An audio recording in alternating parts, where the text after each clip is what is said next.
അതെ അതെ. ഞാനിപ്പോൾ അമ്മയിൽ 10 വർഷമായി എക്സിക്യൂട്ടീവ് മെമ്പറായിട്ട്.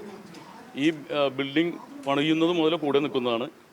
ഇതുവരെയായിട്ടും എൻ്റെ പേരിൽ ഒരു ആരോപണം ഒരു മെമ്പറോ ആരോപിച്ചിട്ടില്ല. ഇതുവരെയായിട്ടും എടുത്തു നോക്കിയിട്ടുണ്ടെങ്കിൽ അറിയാൻ പറ്റും. ഏതെങ്കിലും നമ്മുടെ ഇവിടുത്തെ കമ്മിറ്റി മെമ്പേഴ്സിനോട് ചോദിക്കരുത്, സാധാരണ മെമ്പേഴ്സിനോട് ഇവിടുത്തെ ഇൻഫോർമേഷൻസ് കൊടുക്കുന്നതല്ലാതെ ഒരു മോശമായ മെസ്സേജോ ഒരു മോശമായിട്ടുള്ള പ്രവർത്തനം എൻ്റെ കയ്യിൽ നിന്ന് ഉണ്ടായിട്ടില്ല.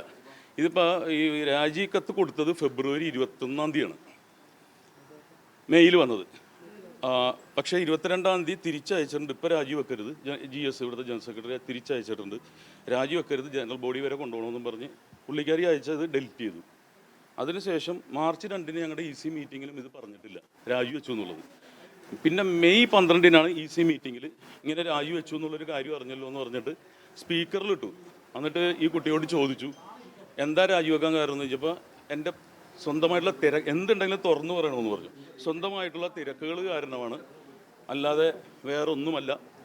നമ്മുടെ സെക്രട്ടറിയും നമ്മുടെ എക്സിക്യൂട്ടീവ് മെമ്പേഴ്സ് ഇരിക്കുന്ന സ്ഥലത്ത് പേഴ്സണലായിട്ട് ചോദിച്ചിട്ട് ഒന്നുമില്ല, എൻ്റെ പേഴ്സണൽ തിരക്കുകളും കാരണമാണെന്നാണ് പറഞ്ഞത്. അതിനുശേഷം പെട്ടെന്ന് ഇന്ന് ക്യാമ്പ് കിടക്കായിരുന്നു, മെഡിക്കൽ ക്യാമ്പ് കിടക്കായിരുന്നു.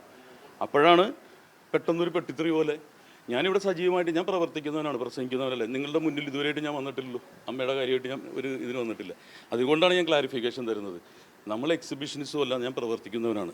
അപ്പോൾ പ്രവർത്തിക്കുന്നവരെ എന്തോ തകർക്കാനുള്ള ഒരു ഗൂഢാലോചന നടത്തുന്നത്. ഇതിനു മുമ്പ് ഇവിടെ ഇരുന്ന മാനേജറിൻ്റെ പേരിലാണ് പ്രശ്നം ഉണ്ടായത്.